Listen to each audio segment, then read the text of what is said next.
Saya tuh suka merenung gitu, bertafakur, lihat-lihat ayat, ya Allah, Nabi Adam kesalahan dikit, keluar dari surga. Ini saya dosa banyak, pengen masuk. Gimana caranya? Maka kita harus mencari amalan yang sekiranya dengan amalan itu akan cepat menggugurkan dosa-dosa kita. Karena yang paling bahaya adalah kita tidak mengerti berapa banyak dosa sudah dikumpulkan. Contoh, ini dosa mata aja di hari ini udah berapa banyak? Saya tanya pada antum, apa fungsi mata? Tuh, sudah salah. Mata bukan melihat, kalau cuma melihat, kambing juga melihat. Elang melihat. Bahkan mata elang sering saya katakan lebih tajam dibanding mata kita. Elang tuh naik sampai ke atas tinggi lewatin gunung. Anak ayam kelihatan. Antum naik pesawat sampai ke atas, anak sendiri gak kelihatan. Gak percaya, besok silahkan cek aja naik. Tapi persoalannya mata kita dihisap, mata elang enggak. Buka Quran surah ke-17 ayat 36. Paling kanan sebelah bawah. Wala taqfu ma laysa laka bihi ilmun innas sam'a wal basara wal fuada kullu ulaika kana anhu mas'ula. Hati-hati kata Allah, jangan mengikuti sesuatu yang belum kita tahu karena semua unsur sumber pengetahuan akan ditanya. Telinga akan ditanya, mata akan ditanya. Maaf, hati kita, pikiran kita akan ditanya.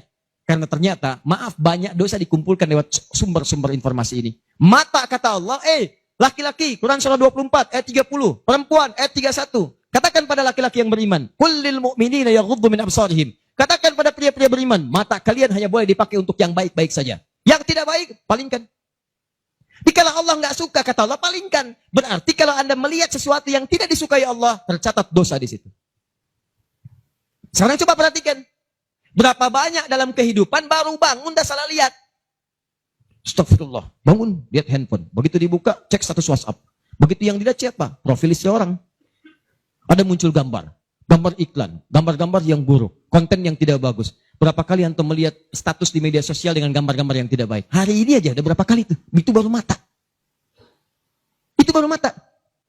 Dan yang paling celaka gambar itu kadang-kadang antum simpan di handphone, dimasukkan ke saku, dibawa sholat.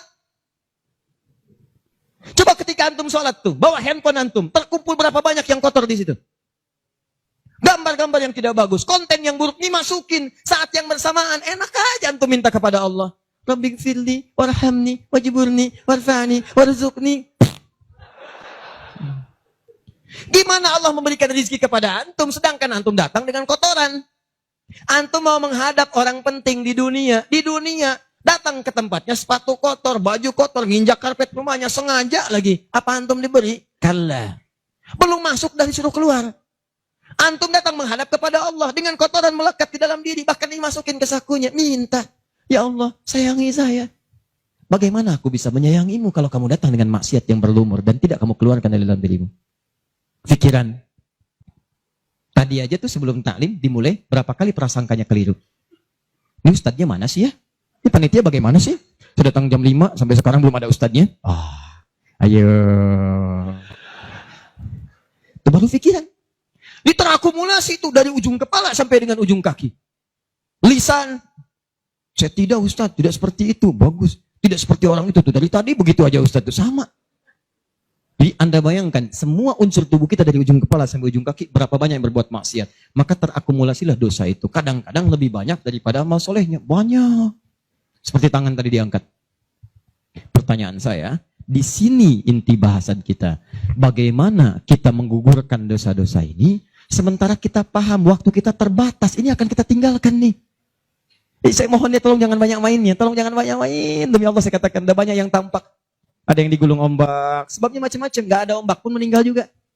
Ada yang kena gempa, dipertontonkan di hadapan kita untuk memberikan tanda, hari ini mereka, besok kamu. Hari ini kita antarkan orang lain ke alam kubur, besok Anda akan diantarkan untuk masuk ke penginapan berikutnya. Maka mohon maaf, jangan banyak bercanda di sini. Ada alam setelahnya. Nah persoalannya yang di sini nggak dibawa, ini yang kita bawa nih, cuman 2. Kalau nggak bawa pahala, bawa dosa.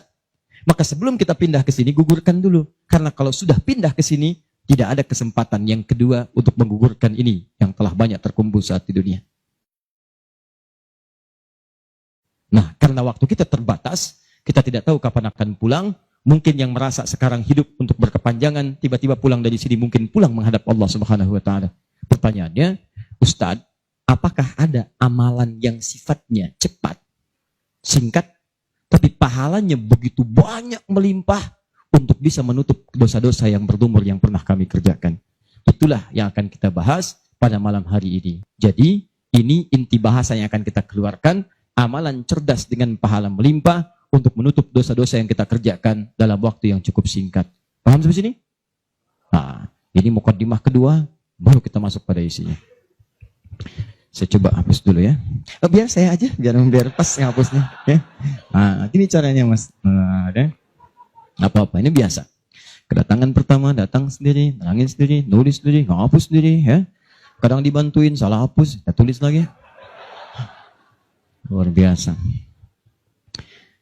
Masya Allah.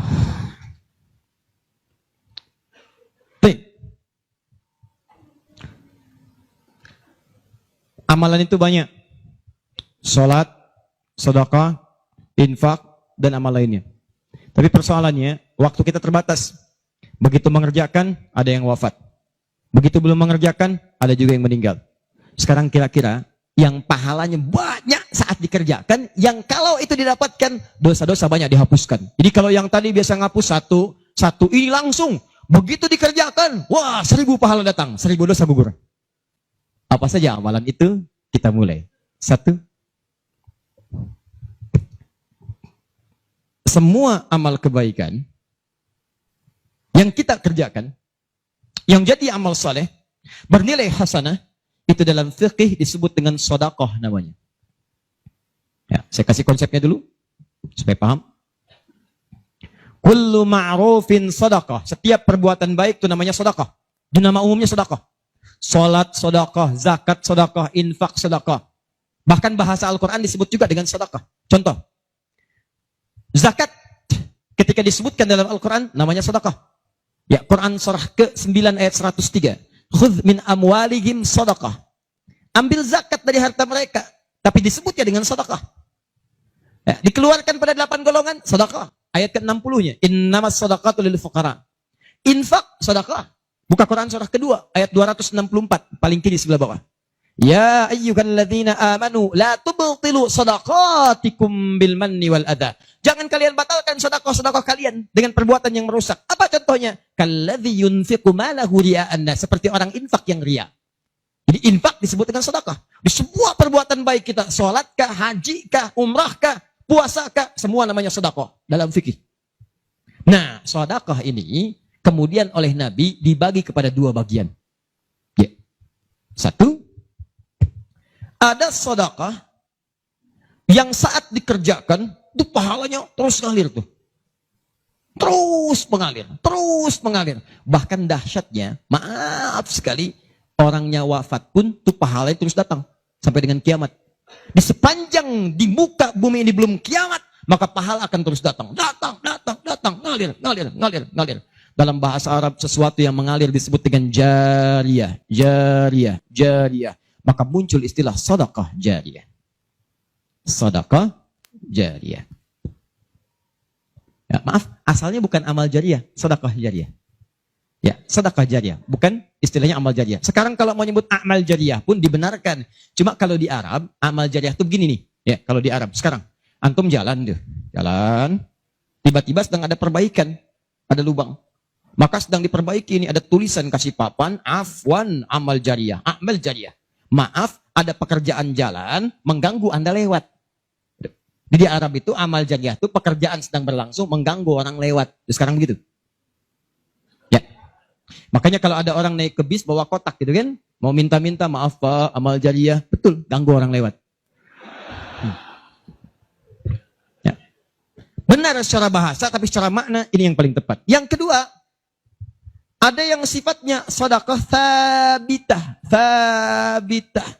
Yang pahalanya berhenti di situ, tetap selesai seketika. Thabitah. Jadi begitu Anda kerjakan, dapat pahala sampai situ aja. Begitu selesai pekerjaan, selesai pahalanya. Thabitah, tetap selesai di situ. Maka kalau kita ingin cerdas, kata para ulama, semua dosa-dosa kita ingin dihapuskan, ditutup. Dihapus, hapus. Maka Anda mesti keluarkan apa saja jenis-jenis sedekah jariyah itu. Supaya ketika selesai kita kerjakan, pahalanya tetap mengalir untuk menutup dosa-dosa kita. Maka kita akan fokus kepada amalan-amalan yang ini, yang saat dikerjakan, pahalanya terus mengalir. Tapi jangan lupa, hati-hati, yang ini pun dibagi 2 lagi. Awas. Pelan-pelan. Jadi kita sepakati kita ambil yang ini satu. Untuk malam ini. Yang kedua, yang ini. Ini pun dibagi dua lagi. Ada amalan sedekah tsabita, saat dikerjakan pahalanya datang saat itu. Tapi yang paling menarik, ada nilainya kecil, ada nilainya besar, banyak. Jadi kalau dikerjakan, ada yang nilainya cuma 10 aja. Tapi ketika Anda kerjakan yang kedua ini, ada yang 700, ada yang 70.000, ada yang 700.000, sekali dikerjakan. Sekarang kita akan keluarkan amalan apa saja yang saat dikerjakan itu pahalanya melewati batas yang standar ini. Jadi saat dikerjakan bukan 10 poinnya, tapi lebih daripada 10. Amalan apa saja itu pada sedekah tsabita dan amalan apa saja yang jariyah yang kita bisa keluarkan dan menggugurkan dosa-dosa kita. Sepakat sampai sini? Baik. 1. Kita langsung ke poinnya. Untuk yang sedekah tsabita, amalan standar yang tetap. Yang biasa-biasa, contoh, misal, sholat, begitu dikerjakan sekali, dapat 10. Selesai sholatnya, selesai pahalanya. Jelas? Tapi beda ketika antum mengerjakan sholat berjamaah. Ya. Dia tsabita, tapi pahalanya berlipat. Tsabita, tapi pahalanya berlipat. Baik, saya mau tanya pada antum, sholat sendirian 10, sholat berjamaah berapa? 27. Maka kalau Anda ada ajakan berjamaah, sekalipun misalnya di tempat itu tidak ditemukan masjid, sedang di kantor, ada teman misalnya, alih-alih Anda sholat sendirian dan tidak bisa menemukan masjid, kenapa nggak ajak teman Anda untuk berjamaah? Walaupun cuma 2 orang. Beda pahalanya teman-teman sekalian sampai 17. Yang satu 10, yang satu 27. Karena sholat berjamaah itu hadisnya dibagi 2. Ada hadis yang mengajak ke masjid, ada hadis yang masjidnya nggak ada, cuman bisa berjamaah. Sholatul jamaati afdalu bin sholatil fardi bisa bin wa isyrina darajah. Sholat berjamaah lebih utama daripada sendirian. 27. Jamaah di sana sifatnya umum. Kalau ada di masjid, usahakan ke masjid. Kalau nggak bisa ke masjid karena alasan syar'i, maka yang penting jamaah. Saya suka bingung nih. Ini kan di rumah kamar banyak. Tempat luas. Kenapa kok bisa di rumah ada 5 orang? Ini ada istri, ada suami, anaknya 2, asisten rumah tangga 1.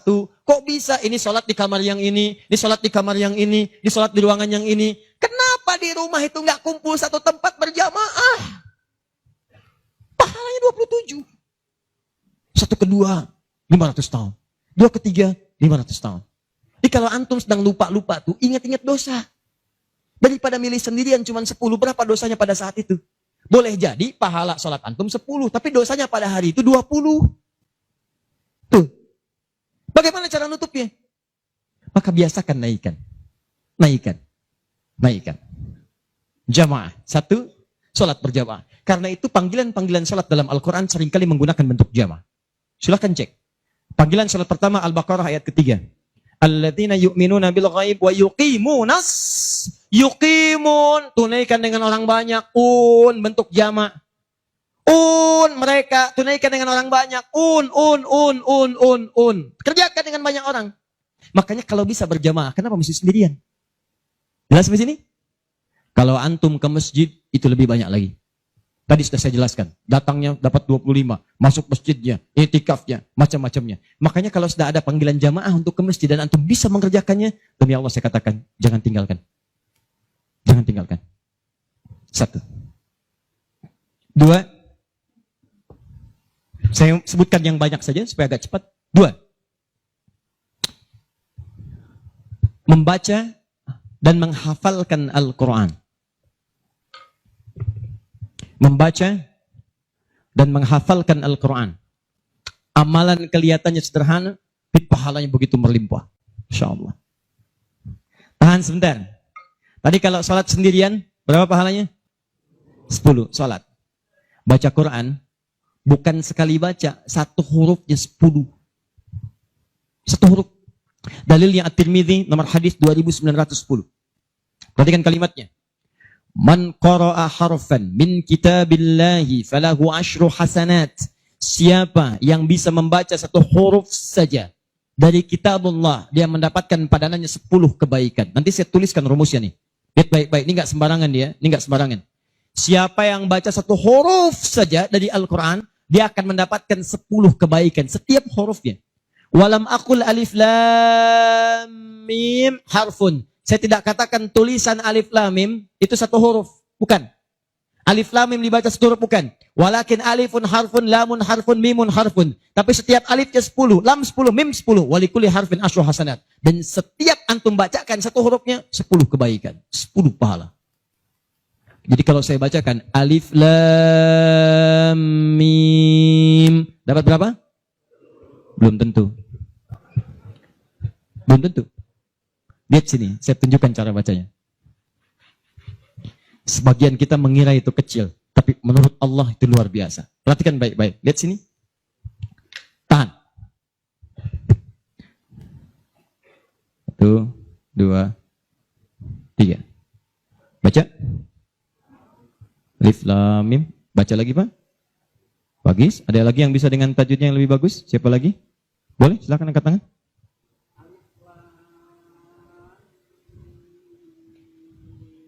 Baik sekali. Ada yang lain? Ya.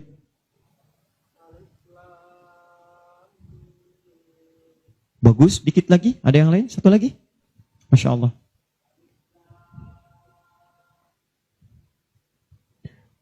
Bagus sekali. Cuman sayang ini bukan alif lam mim, ini alam. Alam nasyrah laka sadrak.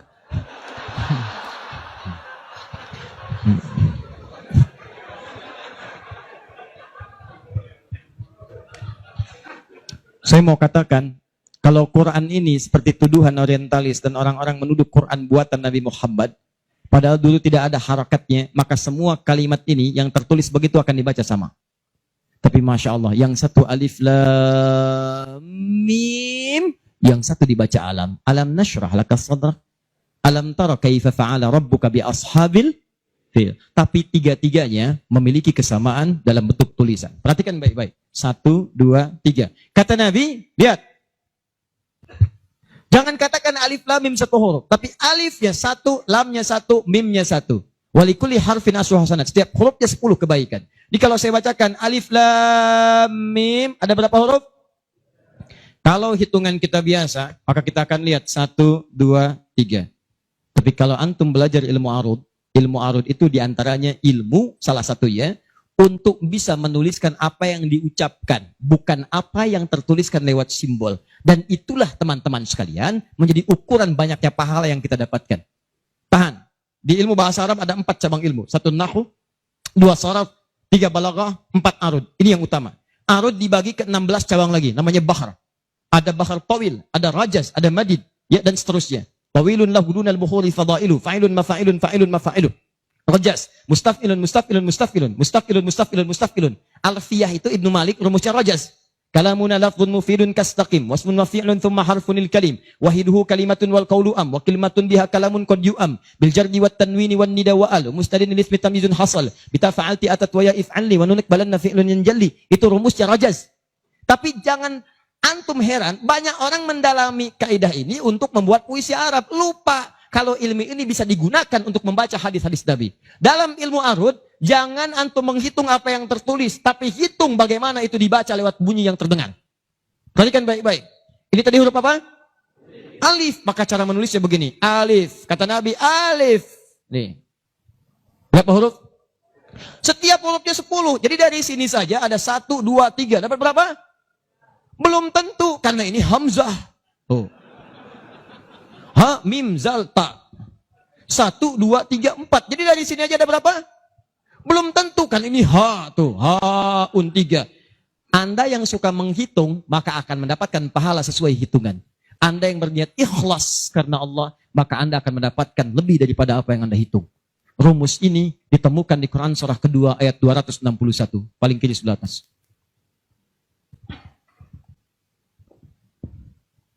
Tahan, tahan. Pelan-pelan. Ini rumus adanya di ayat infak. Tapi cara menerapkannya di semua kategori cara kita beramal. Orang kalau berinfak tahunya dapat 700. Matsalul ladzina yunfiquna amwalahum fi sabilillah kamatsali habba. Orang yang infak di jalan Allah seperti menanam satu benih. Ambatat sab'a sanabil. Satu tumbuh jadi 7 tangkai. 1 kali 7, 7. Fi kulli sumbulatin mi'atu habba. Setiap tangkainya ada 700, ada 100 benih. Ada 100 buah lagi. 7 kali 100, 700. Ayatnya suka dipotong sampai sini. Kalau Anda infak sekian, kalikan 700, lupa ayatnya belum selesai. Wallahu yudha'ifu liman yasha. Dan Allah akan melipat gandakan amalan tanpa batas bagi siapa yang tidak pernah berhitung. Jadi kalau Anda baca Qur'annya hitung-hitungan, ini dosa hari ini berapa nih dikerjakannya? Oh 9, Masya Allah, 9. Cukup satu huruf aja. Nun. Tutup. 10. Besok dosa berapa? 15. Cukup 2 huruf. Toha. Selesai.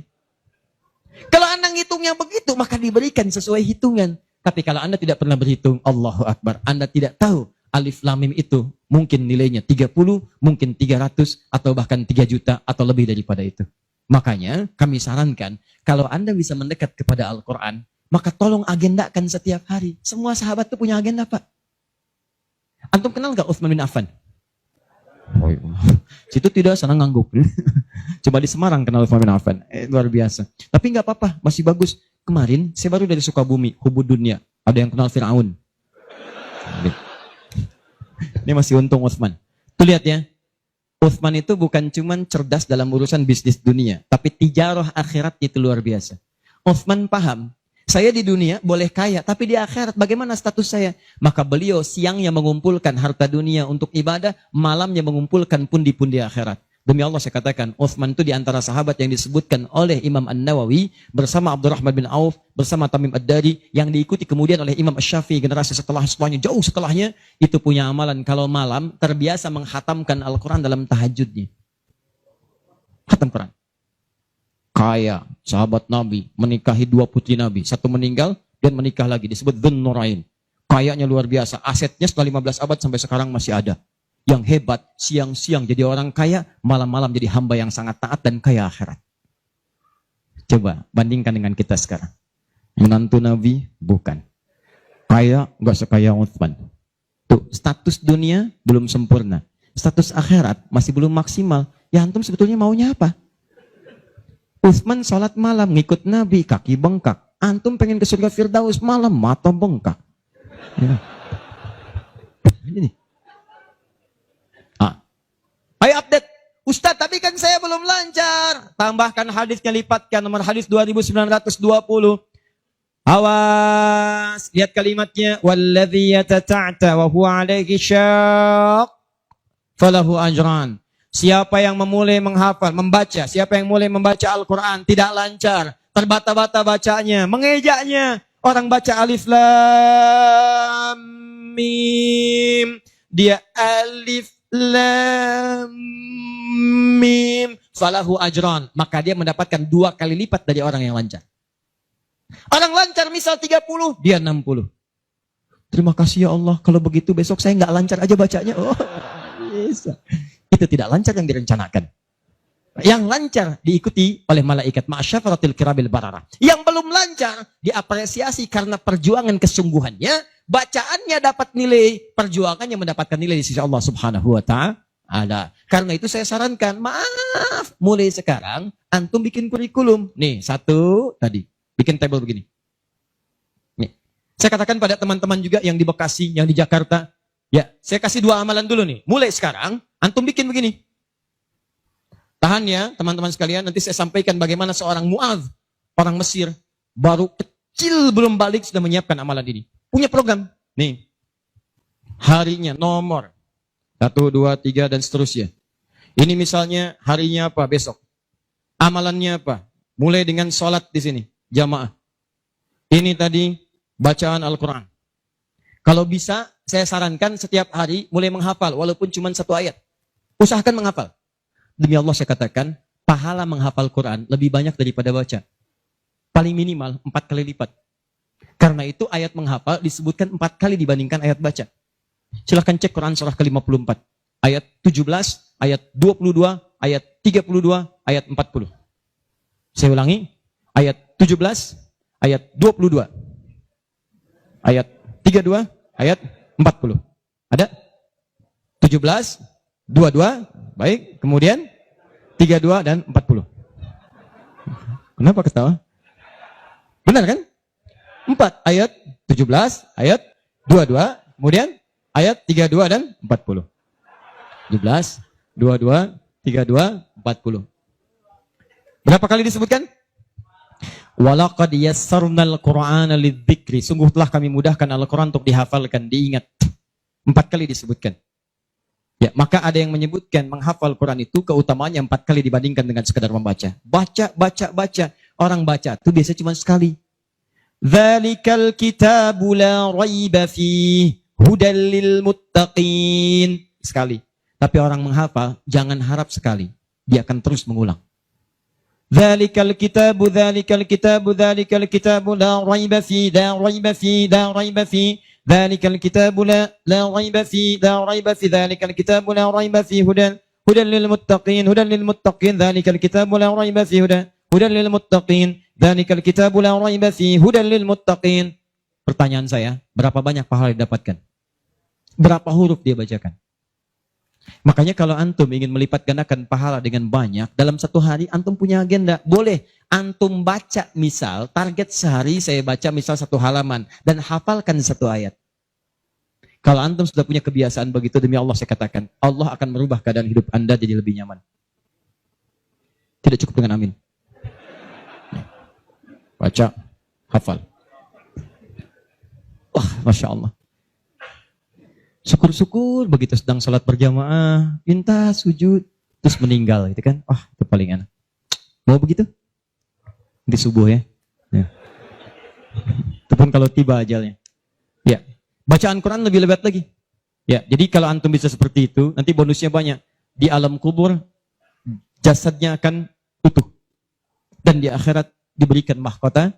Dan yang ketiga diberikan peluang untuk memberikan syafaat dengan izin Allah dengan Qurannya kepada anggota keluarganya. Ahli Quran itu, kalau dia hafal kemudian Qurannya, benar menghafal Qurannya, maka saat di akhirat akan langsung dimuliakan oleh Allah. Dipakaikan jubah kehormatan dan membimbing, menggandeng bapak ibunya yang saleh, yang beriman, beserta pasangannya dan keturunannya untuk dibawa masuk ke surga.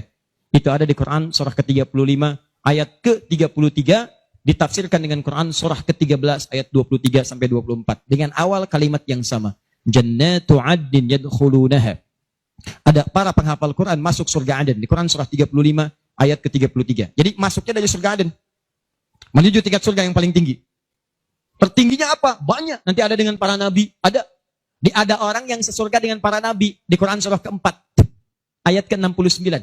Ya.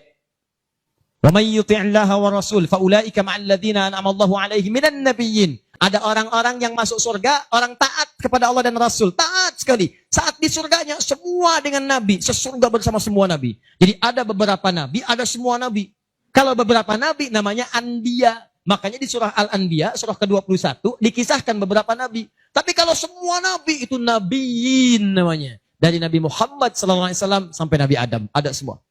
InsyaAllah. Muhammad SAW bin Abdullah, bin Abdul Muttalib, bin Hashim, bin Abdul Manaf, bin Qusay, bin Murrah, bin Kilab, bin Ka'ab, bin Ghalib, bin Fihir, bin Malik, bin Nadar, bin Kinana, bin Khuzaimah, bin Mudrika, bin Ilyas, bin Nizar, bin Mudar, bin Ma'ad, bin Adnan, bin Adi, bin Adri, bin Muqawwam, bin Nahur, bin Tari, bin Ya'rub, bin Yasub, bin Nabit, bin Ismail AS, bin Ibrahim AS, bin Azara, bin Nahur, bin Abir, bin Kinan, bin Al-Fakhshad, bin Sam, bin Nuh AS, bin Mihlain, Matusyara, bin Kinan, bin Anbas, bin Tith, bin Adam AS. Kumpul semua. Jauh Nabi Ibrahim ke kanannya dari Sayyidah Sarah, muncul kemudian Ishak, dari Ishak Yakub, dari Yakub turun Yusuf, dari Yusuf terus sampai dengan ke Musa, ke Daud, ke Sulaiman dan seterusnya, muncul sampai ke Nabi Isa. Nabi Isa bapaknya Imran menikah dengan Hannah, samping kirinya kemudian ada Zakaria. Terus itu semua nabi antum bisa lihat. Masya Allah. Akhi, antum di mana? Surga A dengan siapa? Depan saya, Masya Allah, ganteng-ganteng Nabi Yusuf. Dulu teman kita lihat sinetron ganteng-ganteng serigala. Ini Nabi. Oh, kita lihat Nabi Yusuf. Oh. Belakang saya Nabi Ibrahim. Depan kiri saya Nabi yang punya tongkat jadi ular. Nabi Musa alaihissalam. Kanan saya Nabi yang sangat saya rindukan. Nabi Muhammad SAW. Penghafal Quran. Dia akan masuk, diberikan mahkota. Tafsirnya di At-Tirmidzi nomor hadis 2915. Begitu dia kemudian akan naik, maka Qurannya berkata, Allahumma halli, ya Allah, tolong hiasi dulu tubuhnya. Bedakan dengan bukan ahli Quran. Bedakan. Yuhallawna fiha min asawir. Demikian ayat Qurannya. Maka kemudian dia dihiasi dulu. Ada gelang-gelang emas, ada macam-macam. Semua tubuhnya indah. Maka Allah firmankan. Apa kata Allah? Begitu dikatakan, Allahumma halli. Maka kata Allah, pakaikan mahkota kehormatan. Begitu dipakaikan, ya Allah, Berikan pula pada fasilitatornya, kedua orang tuanya. Sepanjang mereka beriman, maka dipakaikan di atasnya mahkota yang lebih terang daripada sinar masuk mentari yang ke rumah. Ya Allahumma ya Allah, Allahumma halli, ya Allah tambahkan kepada penghafal, bedakan dengan fasilitator. Fayulbasu ilaihi libasul karamah, maka dipakaikan jubah kehormatan. Begitu dipakai jubah itu, kemudian difirmankan, waqra, fa inna akhira qiraatika akhiru manzilatika. Sekarang kamu masuk ke dalam surga dengan bacaan Quran yang biasa kamu bacakan saat di dunia. Akhir tempat tinggalmu, disitulah ditunjukkan pada akhir bacaan Quranmu. Di begitu dia baca Quran, setiap dia baca, masuk surga. Naik ke tingkat yang paling tinggi. Dan dahsyatnya, saat dia akan masuk surga itu, dia akan menggandeng bapak ibunya, istrinya, keturunannya. Buka Quran surah ke-13, ayat 23 sampai 24. Kalimatnya sama awalnya. Jannatu addin yadkhulunaha. Ada orang-orang masuk surga Aden, ketika akan masuk, wa man salaha min abaihim, dia gandeng bapak ibunya yang saleh. Wa azwajihim, pasangan-pasangannya. Wa dzurriyyatihim, dan keturunan-keturunannya. Allahu akbar. Di dunia ahli Quran itu, kemuliaan Qurannya akan merembet pada sekitarannya. Silahkan cek kalau nggak percaya. Anda punya anak hafal Quran 5 tahun, bapak ibunya akan ikutan mulia. Musa yang hafal Quran, bapak ibunya dihajikan. Ahmad Kabil yang hafal Quran, ibunya, perawatnya, gurunya, teman-temannya ikut haji semuanya. Nggak percaya silahkan. Demi Allah saya katakan, Quran turun di 1 bulan, bulannya jadi mulia Ramadan. Quran turun di 1 malam, malamnya jadi mulia Lailatul Qadar. Quran turun di 1 hari, harinya jadi mulia hari Jumat. Quran turun di bawah malaikat Jibril, Jibrilnya jadi menjadi mulia, penghulu para malaikat. Quran diturunkan pada Nabi Muhammad, naik status jadi Sayyidul Anbiya wal Mursalin. Quran turun di Mekah, Mekahnya bercahaya. Quran dibawa ke Madinah, Madinah Munawwarah. Demi Allah, Quran tidak pernah singgah dimanapun kecuali orang itu dan tempat sekiranya akan jadi mulia. Kalau di Semarang ini, antum bikin halaqah Quran, di Semarang ada berapa hafid di setiap tempat, demi Allah saya katakan akan terjadi perubahan di tempat itu. Semua akan mulia. Jadi begitu digandeng, bapaknya, ibunya, wa azwajihim, pasangannya, wa dzurriyyatihim, anak-anaknya, cucunya, masuk. Begitu masuk diparadakan, wal malaikatu yadkhuluna alaihim min kulli bab. Semua malaikat menyambut mereka di depan pintu surga, mengatakan salamun alaikum bima sabartum. Selamat, Anda telah sabar saat di dunia menyiapkan bekal untuk pulang. Sabar menghafal Quran. Itulah yang disiapkan oleh Muadz. Anak usia 4 tahun, saat saya berada di Mesir, anak ini masih dini, belum balik. Matanya kata orang buta, tapi hatinya begitu bersih. Dia bilang pada ayahnya, abati yuridul Quran. Pak, saya pengen jadi ahli Quran. Saya pengen menghafal. Kata bapaknya, tempatnya jauh, 20 kilo. Kamu ini punya keterbatasan. Gak apa-apa, saya pengen menghafal.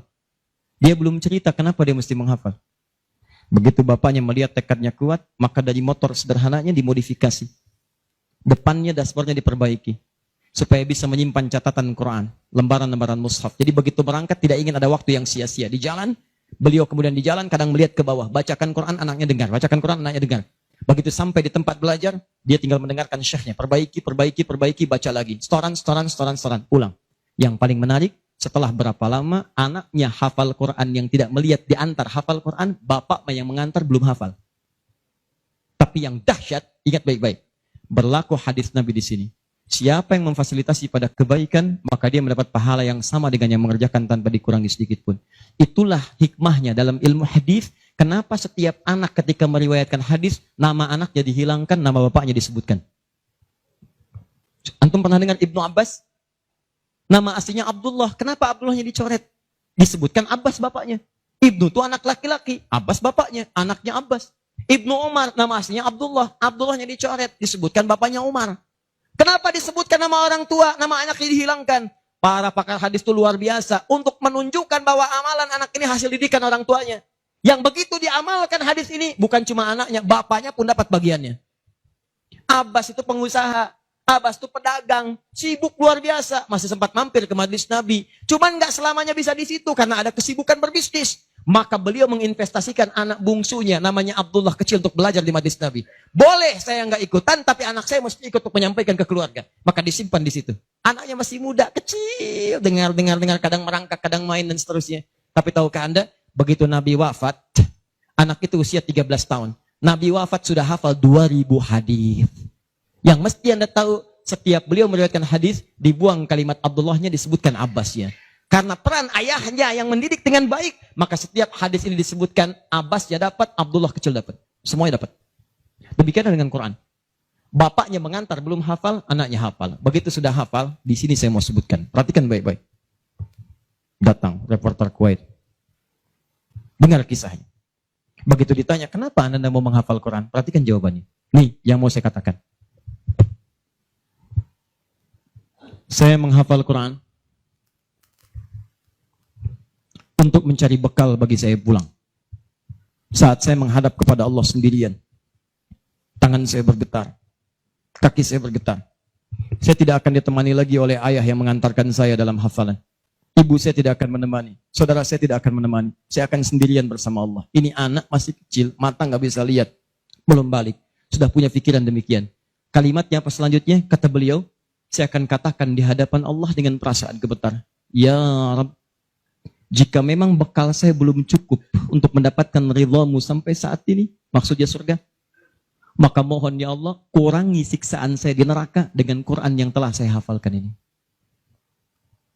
Ya Rabb, jika bekal saya belum cukup sampai saat ini untuk mendapatkan ridhamu, saya telah berhafal Quran ya Allah. Saya telah berusaha menghafal Quran untuk saya bawa sampai dengan saat ini. Kalaupun itu belum cukup mendapatkan ridhamu untuk masuk surga, tolong ya Allah, walaupun saya ke neraka, kurangi siksaan saya di neraka dengan Quran yang telah saya hafalkan. Anak buta, mata belum bisa melihat, keadaan demikian, belum balik, dia sudah mencari bekal untuk pulang.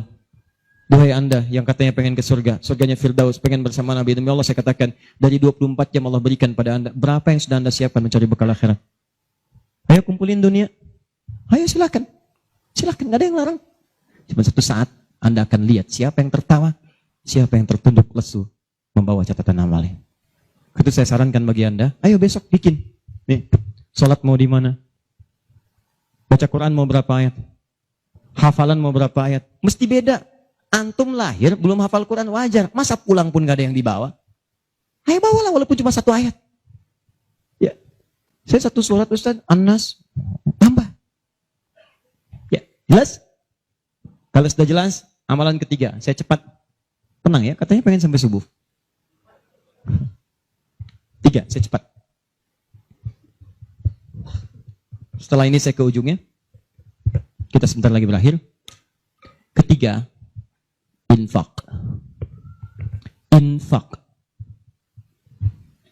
Masih ingat teman-teman? Kalau yang standar tadi, berapa pahalanya? 10. Infak paling minimal 700. Infak paling minimal 700. Allahu Akbar. Dalilnya Quran surah kedua ayat 261. Paling kiri sebelah atas. Tadi saya bacakan.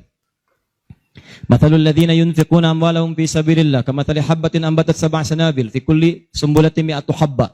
Wallahu yudha'ifu liman yasha' wallahu wasi'un 'alim. Perumpamaan orang infak di jalan Allah. Infak itu, ini yang perlu saya luruskan. Tidak harus menggunakan uang. Infak itu pemberian bersifat materi. Makanan itu infak. Pakaian itu infak. Buah-buahan itu infak. Silahkan berbagi. Walaupun nggak ada uang, bisa kita gunakan dengan yang lain. Cek, kalau antum main ke Eropa, ada rezeki main misalnya. Main ke Auckland, ke New Zealand. Ya, di situ ada donation itu bukan cuma dengan uang. Food, kadang mereka kasih dengan makanan. Ada yang nyimpen ciki, kotaknya di situ. Di kotak infak itu, kotak dalamnya ada ciki, ada beras, dan macam-macam. Sampingnya ada yang uang. Cuman mesti dilihat dulu bagaimana bentuk kotaknya. Ya, kalau kotaknya belahan kecil, itu pasti uang. Bukan beras. Oh ini beras nih. Dibuka dulu karungnya, diginikan. Tidak bukan. Silakan bebas. Ya, dan itu nilainya tinggi. Kadang-kadang antum lupa di majelis ilmu ada snacknya. Walaupun cuma kurma dapat 2. Bagi 1 dengan teman. Air misalnya tidak harus semua oleh antum. Begitu antum bagi langsung dituliskan 700 kali lipat paling minimal. Demi Allah saya katakan paling minimal 700 kali lipat.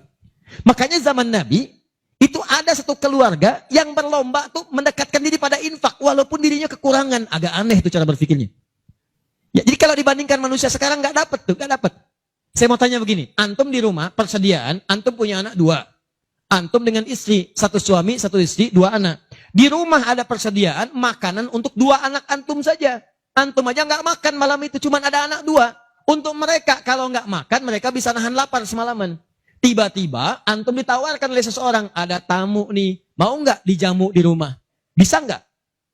Pertanyaan saya, kalau ada orang yang datang seperti itu ke tempat antum, Mas, ini ada tamu, saya nggak bisa jamu, bisa nggak antum jamu? Di rumah antum cuma ada makanan untuk anak-anak, antum pun nggak bisa makan. Pertanyaan saya, dijamu nggak teman itu?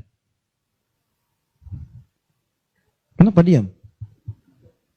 Dari ahli surga? Apa diam? Lihat cara berpikirnya. Kalau cara berpikir kita hanya ke makanan saja, maka kita katakan, Ustadz, anak saya aja dapatnya makanan seperti itu, kami pun nggak makan. Bagaimana bisa diberikan pada tamu? Tapi cara berpikir Tolhah dan keluarganya agak beda. Begitu Nabi katakan ada tamu, kita datang langsung angkat tangan.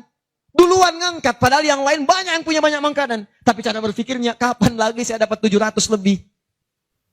Kapan lagi saya dapat diangkat langsung tangannya? Ya Rasulullah saya. Sebelum yang lain ngangkat, angkat tangannya.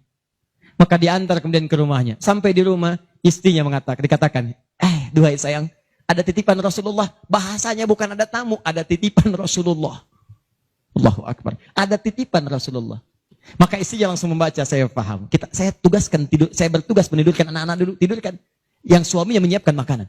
Begitu sudah jadi kata suaminya kepada tamu tadi, Anda silahkan makan di sini, saya temani dulu istri saya. Gak enak rasanya, meninggalkan sendirian. Begitu temannya makan, dia berpura-pura makan di bilik yang lain. Membunyikan bunyi-bunyi seakan-akan makan.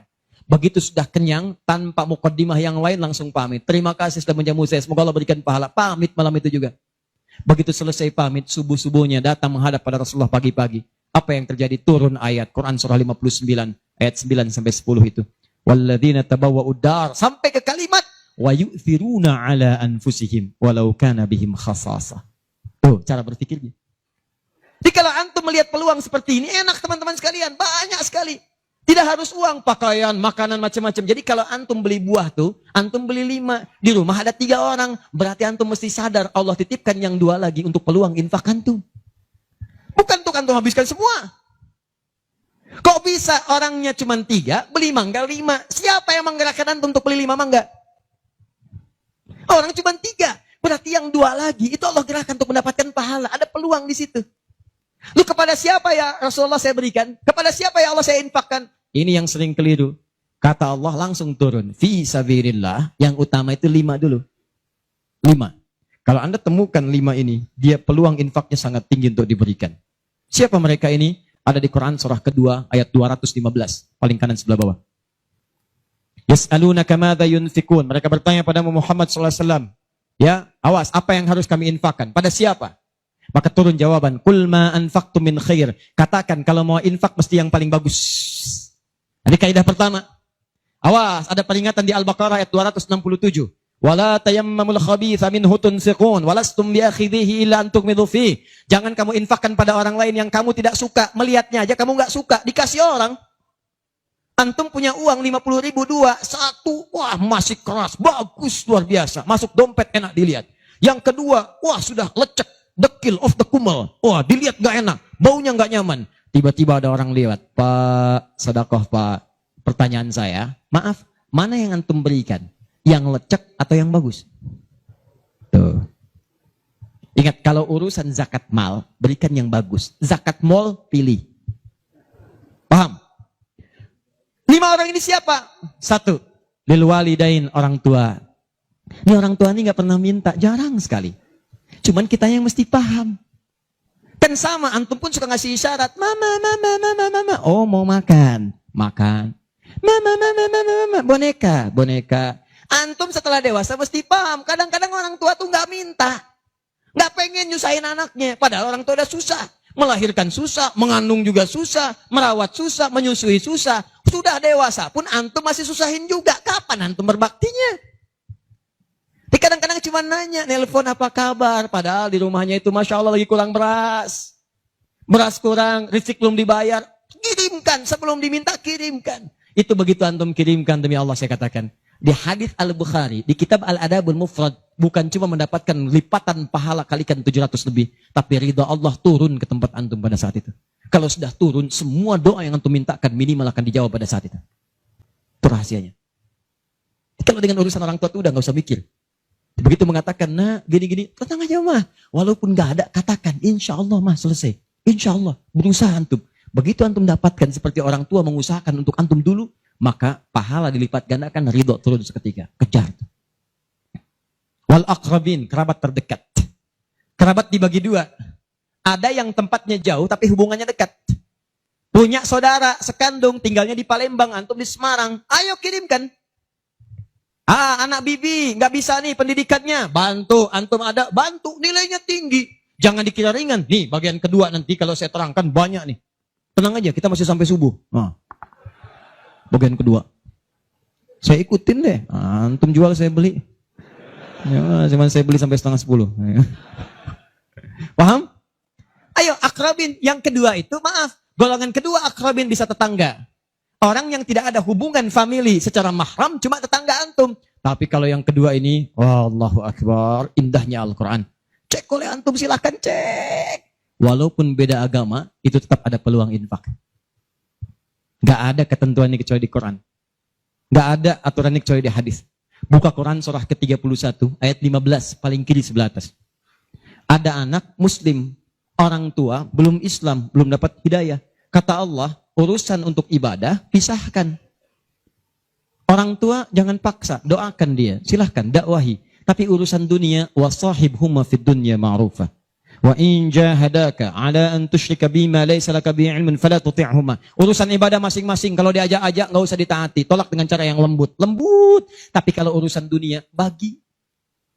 Antum muslim, orang tua belum Islam, antum punya kelebihan. Uang agak banyak, melimpah, makanan ada, bagi. Kata Allah, jangan lihat kemudian kepercayaannya karena dia belum muslim. Bagi. Indah teman-teman sekalian. Dan itu ada pahalanya. Begitu antum berikan, masuk yang halal. Begitu halal masuk, kan haram keluar. Kan cara berpikirnya begitu. Halal masuk, yang haram keluar. Begitu keluar, sekat di hatinya terbuka. Karena yang haram itu saat masuk di hadis muslim, haram masuk, naktah sauda. Noda hitam. Noda menutup.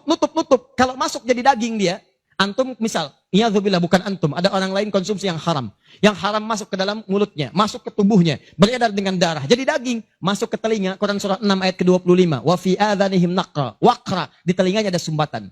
Maka yang haram cepat kedengaran, yang halal susah. Masjid dekat, suaranya dekat, Allahu Akbar, susah. Tapi konser yang macam-macam, yang joget, yang ini, yang itu, nyampe tuh konser di Jakarta, dari Semarang tembus ke sana. Wa ada absarihim ghishawa, masuk ke mata jadi penghalang, nutup. Quran surah kedua ayat ke-7. Enggak kelihatan. Orang ke masjid itu bukan enggak kelihatan, nampak, cuman enggak ada dorongan. Akhi, ayo ke masjid. Ya, alhamdulillah, nanti. Padahal yang besar lewat, kecil lewat. Yang paling aneh itu begini, kok bisa antum lewat depan masjid padahal bisa lewat jalan lain? Kenapa Allah antarkan sampai lewat depan masjid? Jadi kalau sudah Allah antarkan ke tempat-tempat yang baik, belum ingat Allah juga, antum mesti diantarkan kemana lagi? Tuh. Kok bisa antum lewat dengar adzan? Padahal bisa antum lewat jalan lain, gak kedengaran adzan. Kenapa kemudian yang dengar antum? Kok bisa lewat jalan itu kelihatan mata? Padahal bisa ada jalan lain. Kok bisa ngelihat? Kalau Allah sudah berkehendak kebaikan, antum masih belum bisa membacanya, mesti ditanya. Itu pasti ada maksiat masuk. Caranya keluarkan. Kalau yang haram masuk, masukkan yang halal. Maka yang haram akan dihancurkan. Hancur. Kemudian muncul yang halalnya. Kalau halal sudah masuk, maka hati itu akan mudah untuk mendekat kepada Allah. Doakan. Demikian tetangga kita. Jangan dikira tetangga antum yang muslim saja. Mungkin kita ada non-muslim samping kita. Mungkin ada yang Kristen, ada yang Hindu, yang Buddha. Dalam hubungan keduniaan indah. Silahkan berbagi. Apa antum gak pernah dengar hadis Nabi? Siapa yang masak makanan, baunya sampai ke tetangganya, maka bagilah dia walaupun cuma kuahnya. Tapi maksudnya bukan daging yang antum makan, kuahnya antum bagi. Bukan. Tidak. Maksud hadis itu, walaupun cuma masak kuah, bagi juga supaya dia tidak negatif thinking, tidak salah paham. Antum gak ada ayam, adanya singkong, cuman dimasak bumbu opor. Bumbunya opor, tapi dagingnya singkong. Dimasak gak antum bagi, tetangga bilang, oh masak opor enak nih, padahal singkong. Dibagi walaupun cuma kuahnya. Tapi pertanyaan saya, apakah hadis itu mengatakan kalau tetangga anda muslim saja? Tidak. Never. Walaupun dia non muslim, masak. Bagikan sebelum dia menghirup baunya, ketuk pintunya. Begitu diketuk dia keluar. Ada apa Pak? Ini ada makanan, walaupun sedikit, mudah-mudahan bisa bermanfaat. Bapak baik sekali, terima kasih. Bukan baik, Allah yang memerintahkan saya untuk berbagi. Dan saat itulah kalimat Allah mengalir di hati yang paling bening, menghunjam ke jiwanya. Masuk jadi hidayah. Masya Allah, besok-besok dia ketuk pintu kan, Assalamualaikum, udah minta Assalamualaikum tuh. Sebelumnya tidak. Begitu dibuka sambil mengembalikan yang kemarin, ya panci yang kemarin dikembalikan. Pak, ini apakah Allah sudah memerintahkan berbagi lagi hari ini? Oh, lumayan. Nggak ada aturan kalau bukan non-muslim jangan bagi. Nggak ada indah dalam Islam itu. Jadi walaupun Anda kasih ke yang non-muslim, pahala dituliskan. Jadi jangan pilih-pilih kalau urusan dunia. Anda masak, di samping Islam, sampingnya lagi Kristen, sampingnya lagi kemudian Muslim, non-Muslim. Bagi yang Muslimnya, yang non-Muslim tidak. Begitu dia ngelihat kelewatan dipanggil Anda. Pak, kayaknya enak makanannya ya. Memang enak Bu, cuman sayang ibu kafir. Oh, kok begitu? Nggak ada. Jadi bagi teman-teman, silahkan. Dan pahalanya ada, indah. Cuman di kita tuh, coba lihat aturan antum bang aja deh, kita fikirnya kumpulin lagi. Bab tumbuhan, sekarang kan lagi musim rambutan ya. Rambutan. Tuh, antum di pekarangan ada rambutan, tumbuh. Pohon rambutan, pekarangan antum. Cuman sayang buahnya ke tetangga antum. Terus ke sini. Maka dalam kaidah fikih disebutkan hakun mushtarak. Ini hak bersama antara antum dengan tetangga. Kenapa? Karena antum keluar rumah kelihatan cuman pohonnya. Dia keluar rumah kelihatan buahnya. Dan yang paling menarik, dia udah lihat buah, daunnya jatuh ke bawah. Dan kadang buah jatuh ke sini, membuat dia kesulitan. Awas, jangan sampai dia cuma ketiban sampahnya saja, antum kedapatan buahnya. Naik ke pohon rambutan, nggak boleh. Apa yang harus antum lakukan? Datangi dia, ketuk rumahnya. Sampaikan, Pak, maaf saya cuma mau ngasih tahu, itu ada pohon rambutan. Iya, saya juga tahu, punya bapak kan? Bukan, itu memang pohon saya. Cuma buahnya merambat ke tempat bapak. Terus, itu hak kita bersama. Bapak nggak usah minta. Begitu inginkan, ambil aja. Silahkan dapatkan. Aturan dari mana itu? Ini Rasul saya yang mengajari. Nabi Muhammad SAW. Bapak keluar, lihat buahnya. Saya keluar cuma lihat pohonnya. Kalau bapak pengen, ambil aja. Wah, hebatnya Islam. Terima kasih Pak. Insya Allah. Udah insya Allah tuh. Nanti saya ambil. Udah, pergi tuh. Ambilin. Dan kita senang lihat ya. Begitu diambil, pahala. Setiap satu buah, 700 pahala. Setiap satu buah, 700. Masya Allah. Luar biasa. Dan dia kan gak paham fikih. Belum masuk Islam. Besoknya ayam antum main ke tempat dia. Ayam. Dia kira hukum ayam sama dengan rambutan. Wah. Nabinya umat Islam baik banget. Kemarin ngirim rambutan, sekarang ayam. Pokoknya. Mungkin ayam itu akan menggendong antum ke surga. Ya? Infak tuh. Nah, pertanyaan saya, antum punya agenda berapa untuk infak tuh? Coba lihat. Kadang-kadang kan ada anak yatim samping. Gak usah terpikir banyak uang. Pakaian, buka ya. Buka tuh pakaian antum. Masuk ke kamar, buka. Begitu dibuka, berapa banyak koleksi pakaian antum? Coba cuma pesen aja, cuma pesen satu aja. Mohon maaf ya, maaf sekali. Jangan sampai ada pakaian, walaupun sehelai itu, yang belum pernah dipakai ibadah. Usahakan setiap yang kita gunakan jadi saksi di akhirat bahwa dia pernah dipakai ibadah. Karena semua akan bicara. Tuh lihat kaos, bagian dalam, celana, bagian luar, semua, cek lagi semua. Dan kalau sudah itu antum pakai, ada yang lain gak kepake, bukan gak kepake. Boleh jadi, itu dititipkan oleh Allah kepada antum untuk menjadi pahala antum dengan itu. Sebab mudah bagi Allah menitipkan pada yang lain. Kenapa dipilih antum? Supaya dapat bagian pahalanya. Jelas? Terakhir, amalan keempat, bagian pertama. Salah sendiri pengen sampai subuh. 4. Terakhir, bagian pertama. Majlis ilmu. Majlis ilmu. Masih ingat satu apa? Salat berjamaah di masjid. 2. Interaksi dengan Al-Quran. 3. Infak. 4. Majlis ilmu. Teman-teman, majlis ilmu itu keutamaannya banyak. Saya beri gambaran ya. Maaf sekali. 1. Majlis ilmu itu, kalau antum benar memilih majlis ilmunya, maka status yang diberikan oleh Allah pertama kali, begitu antum berangkat dari rumah, sampai dengan ke majlisnya, statusnya akan naik dari manusia biasa menjadi mujahid fi sabilillah. Itu langsung sama dengan orang yang berjuang ke medan perang. Ada majlis ilmu nih, antum datangi. Begitu antum datang, itu sama dengan orang berjuang ke medan perang. Statusnya jihad. Kalau meninggal antum di pertengahan, walaupun belum sampai ke situ, maka statusnya langsung syahid, pahala syahid.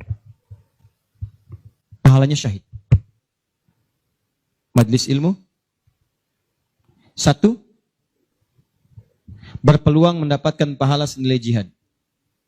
2. Kalau wafat bisa syahid. Dalilnya Quran surah ke-9 ayat 122. Paling kiri sebelah bawah di mushaf. Wa ma kana al-mu'minuna liyanfiru kaffah. Kenapa mesti semua orang beriman pergi ke medan perang semua?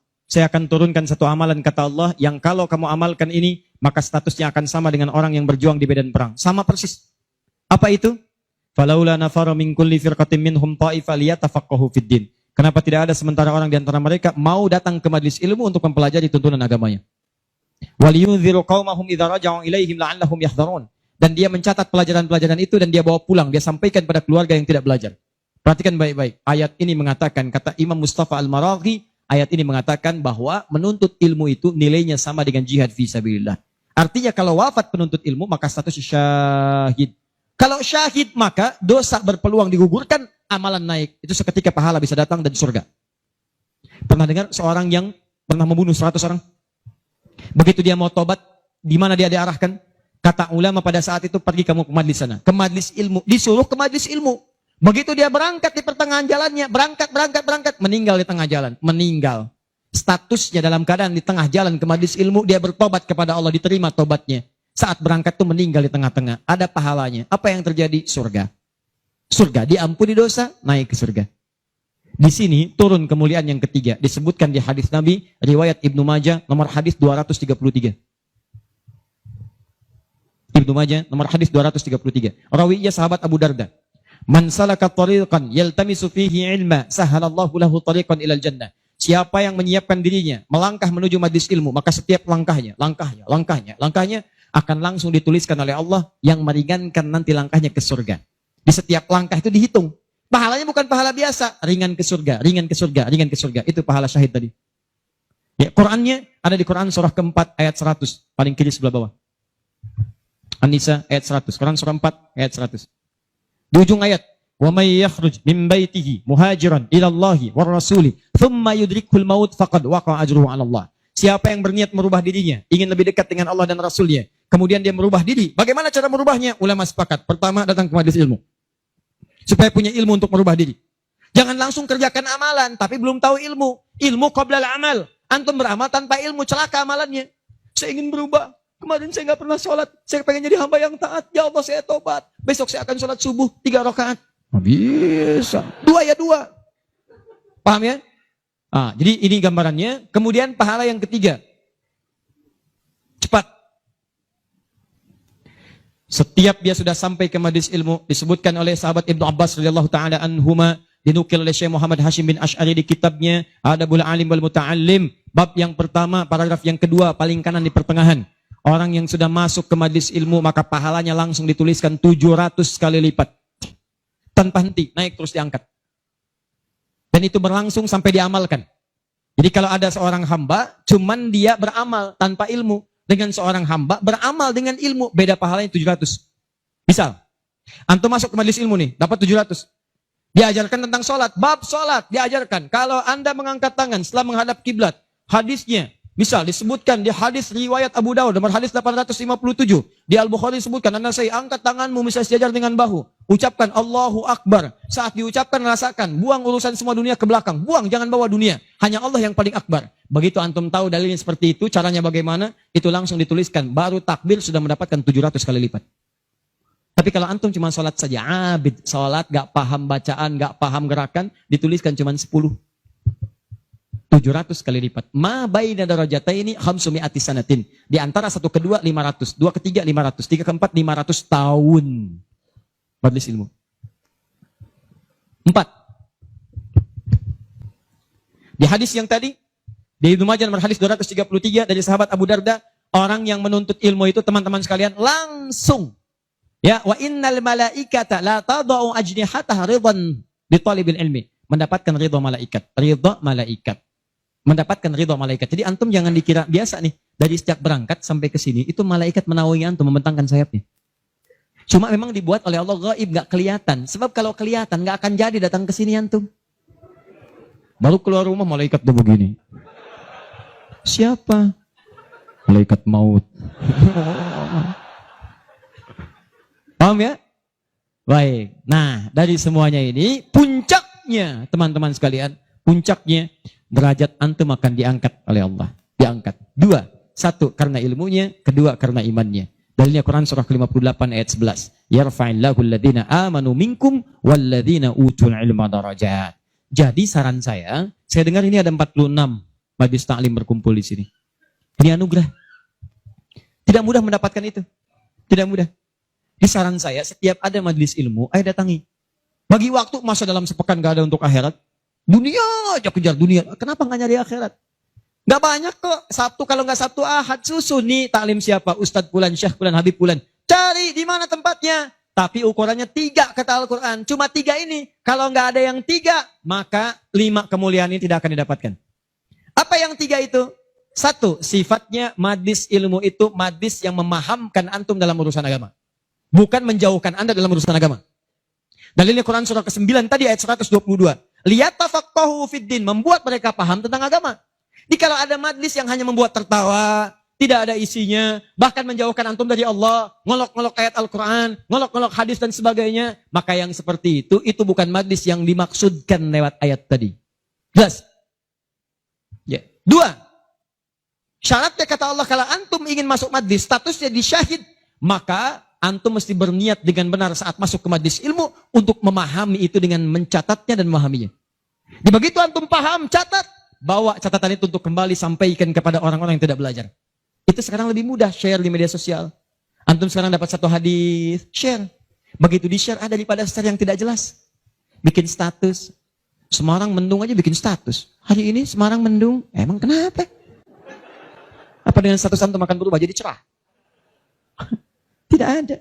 Sudah. Bikin yang bagus. Hadis kirimkan. Hadis Nabi SAW. Keutamaan bagi seorang pekerja. Keluarkan. Begitu antum share ke teman-teman antum pengusaha, mereka semangat semua. Semangat. Antum jangan lupa begitu diinjakan kaki bekerja karena Allah, setiap tapak itu pahala. Kirimkan ayatnya.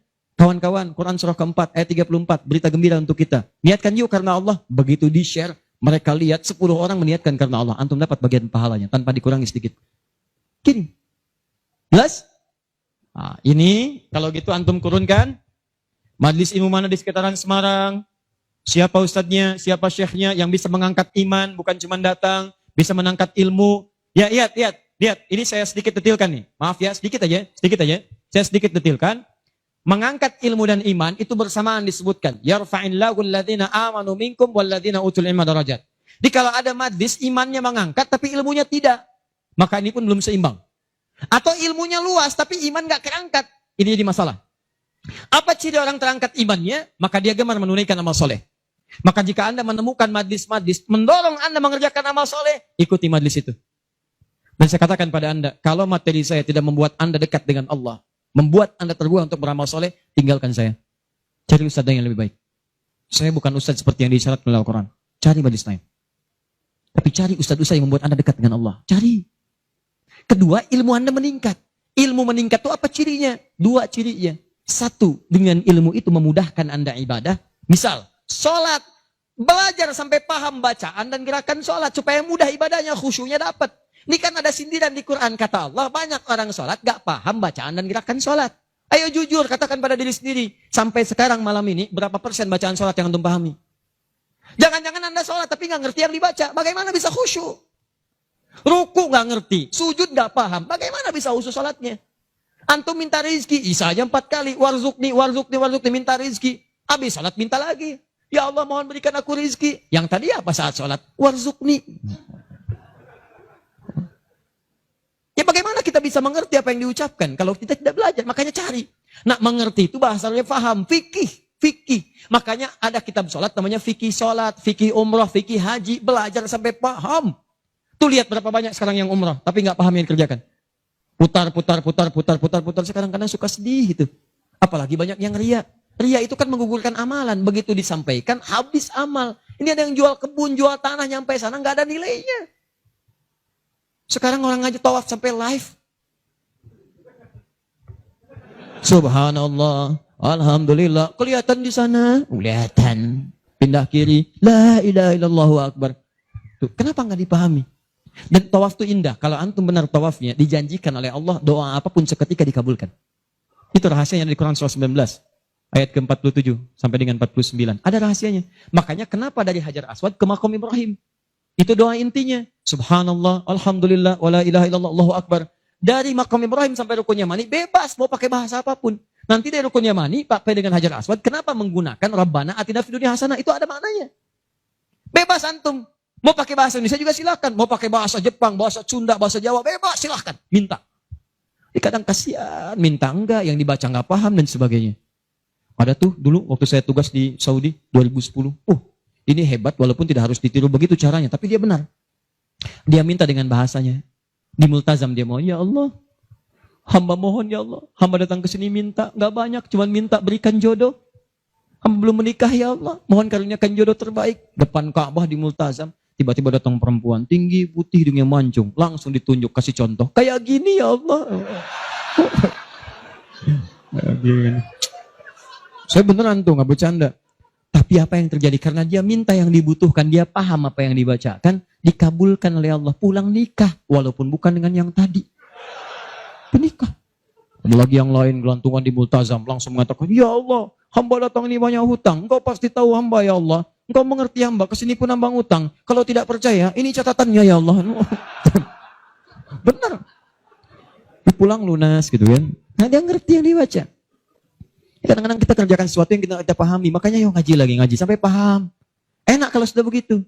Begitu Anda memahami sesuatu, nah ilmu naik. Kalau orang paham, itu ciri yang pertama, dibawa ke ibadah mudah. Yang kedua, perluaskan wawasan. Karena dalam fikih itu, ada hal-hal tertentu yang menjadi kemudahan. Bukan harus itu saja yang dikerjakan. Babnya dalam fikih. Fikihnya nanti dalam kajian madhab. Madhab itu ada muqarin, turunannya ada pilihan. Pilihan-pilihan itu membuat kita lebih mudah. Ada yang tanpa pilihan, satu dalil, satu contoh. Itu artinya semua dipandang bisa. Contoh, angkat tangannya, begitu ngangkat tangan, langsung letakkan yang telapak kanan di punggung yang kiri. Angkat, Abu Daud misalnya. Begitu Anda angkat, fawada yadahul yumna lal yusra, letakkan yang kanan telapaknya di punggung yang kiri. Antara mengangkat dengan meletakkan pakai fa, harfu atfin rabitin baina syai'aini bila hudud.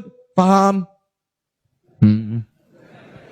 Harfu atfin, huruf sambung, rabitin yang mengikat baina syai'aini, antara dua hal. Pekerjaan pertama dengan yang kedua, bila hudud, tanpa jeda. Pertama mengangkat tangan, kedua meletakkan. Antara mengangkat dengan meletakkan tanpa jeda, angkat langsung letakkan. Letakkan yang telapak kanan di punggung yang kiri, letakkan, selesai. Ini satu dalil, satu contoh. Nah kalau sudah satu dalil, satu contoh, kita nggak usah kreatif. Misal, tapi saya tidak bermaksud menyalahkan ya. Kalau ada, silahkan dapatkan dalilnya, sampaikan dan saya pelajari.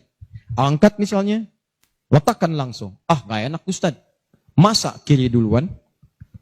Kanan kan bagus, kiri kan kurang bagus. Kenapa nggak kanan dulu baru kemudian masuk kiri? Jadi angkat Allah, masuk kanan, kiri, baru begini. Kadang-kadang kaki naik dikit. Ya, angkat. Nah ini, yang seperti ini, kalau saya prinsipnya, kalau belum menemukan dalilnya, maka cukupkan pada itu saja. Makanya cuma satu dalilnya. Silahkan cek. Di kitab hadis palsu pun, saking palsunya tidak akan ditemukan. Dan kabar gembira, pemalsu hadis pun tidak tertarik memasukkan hadis ini, saking jelasnya. Jelas. Silahkan cari. Saya pernah lihat di koleksi kitab hadis, ada 1235 kitab hadis. Cari nggak ketemu. Saking jelasnya gitu kan. Ya ini satu. Tapi kalau ada pilihan, itu artinya, maaf, umat itu dipandang tidak semua bisa mengerjakan satu yang sama. Maka silakan pilih yang memudahkan antum. Misal dalam sujud, ini antum mau sujud nih, dari inti dalam sami Allah liman hamidah, akan sujud. Kan cuma dua caranya. Kalau tidak dengan lutut, dengan telapak tangan. Ayo, yang pakai lutut siapa? Mau sujud pakai lutut dulu. Yang pakai telapak tangan? Yang nggak pakai lutut, nggak pakai telapak tangan, angkat tangan ayo. Nah ini dia. Ini saya serius nih, di Bekasi pernah kejadian suami istri nggak tegur sapa semalaman gara-gara persoalan ini. Suami pulang dari kantor macet, nyampe rumah lewat isya, yang ke masjid sholat di rumah, begitu sholat yang turun lutut duluan. Istri melihat, begitu selesai tanpa muqaddimah, istri langsung berkata, papa sholatnya tidak sesuai sunnah. Kenapa mah? Harusnya telapak tangan duluan, bukan lutut. Papa menjawab, mama yang nggak tahu hadis. Padahal dua-duanya nggak tahu hadisnya. Satu ngaji di guru A, dua guru B. Besoknya datang. Begitu datang, saya cuma senyum, Pak, Ibu tahu nggak? Itu kan ada di kitab yang sama. Di Sunan Abu Daud. Yang pakai lutut, nomor hadis 838. Paling kanan sebelah bawah. Riwayat dari sahabat Wa'il bin Hujur. Yang pakai telapak tangan, sebelah kiri paling atas. Nomor hadis 840 sampai 841. Riwayat sahabat Abu Hurairah. Oh, nggak pakai oh. Baca. Begitu dibaca, idza sajadta fala tasjud kama yabrukul ibil, falyadha rukbatai qabla yadai. Jika kamu ingin sujud jangan duduk seperti duduknya unta. Kalimatnya ibil, ya, unta masih umum. Maka letakkan lututmu sebelum telapak tanganmu. Maka yang kedua Abu Hurairah, hadisnya berbunyi kurang lebih bima makna idza sajadta fala tasjud kama yabrukul ba'ir, unta tunggangan yang sudah ada beban. Falyadha yadaika qabla rukbatai. Maka letakkan telapak tanganmu sebelum lututmu. Bu, Pak, ini Wa'il lebih duluan masuk Islam dibandingkan dengan Abu Hurairah. Saat itu awal-awal Nabi masih kuat, kelihatan ikut perang Badar, perang Uhud, macam-macam. Begitu Nabi sujud, lutut duluan. Begitu nanti Abu Hurairah masuk Islam, itu 3 tahun sebelum Nabi wafat, 7 Hijriah. 3 tahun sebelum wafat, usianya kurang lebih 60 tahun. Beliau sudah punya persoalan. Saya mau tanya pada Bapak Ibu, kalau ada orang sudah sepuh, persoalan pertama dia apanya? Lututnya. Makanya diriwayatkan kadang beliau kemudian menggunakan tongkat, kadang bersandar kepada tiang-tiang. Karena lutut mulai bermasalah, maka yang dahulukan telapak tangannya. Sebetulnya ini kemudahan Pak, Bu. Maksudnya bukan masalah tua atau muda. Antum pun jangan salah simpulkan. Jadi kalau ada teman antum masih muda misalnya, tiba-tiba turun telapak tangan duluan. Tua. Bukan. Bukan begitu cara memahaminya. Ya, bukan. Maksudnya apa? Ini kemudahan. Karena yang punya masalah di lutut bukan cuma orang tua. Antum atlet, ada masalah. Antum jalan, lutut keseleo. Gak bisa. Gunakan telapak tangan. Antum pengen dengan lutut, gunakan boleh. Telapak tangan sah, lutut boleh. Yang salah itu yang kepala duluan. Belum apa-apa udah rame. Yang kunut, ini hadisnya. Yang tidak kunut, ini hadisnya. Tinggal pilih aja. Kunut tuh karena begini, ini riwayatnya begini. Yang tidak kunut begini pilihannya. Yang milih kunut siapa? Oh, Imam Asy-Syafi'i, Imam Malik. Yang tidak milih kunut siapa? Imam Abu Hanifah. Yang tengah-tengah ngambil nazilah siapa? Imam Ahmad bin Hanbal. Antum tinggal ngikuti aja. Pilih mau yang mana. Yang salah yang tidak sholat subuh. Itu. Yang bismillah jahar, ada dalilnya, dipilih oleh Imam Syafi'i. Yang sir silent, ada, dipilih oleh Imam Ahmad. Yang tidak pakai bismillah, ada, dipilih Abu Hanifah, termasuk Imam Malik. Yang rakaat pertamanya jahar, selanjutnya tidak ada, dipilih oleh Abu Hurairah, tercantum dalam Al-Bukhari. 70 hadis, 4 kali cara, ada, semua Nabi mengerjakan. Nabi mengerjakan semua, antum tinggal pilih. Karena nggak bisa mengerjakan semua-muanya. Nggak bisa Ustaz, saya orang Semarang, sunnah banget, bukan cuma sunnah. Besok subuh saya imamin 4 cara bismillahnya. Oh. Lebih soleh daripada Nabi. Bismillahirrahmanirrahim. Bismillahirrahmanirrahim.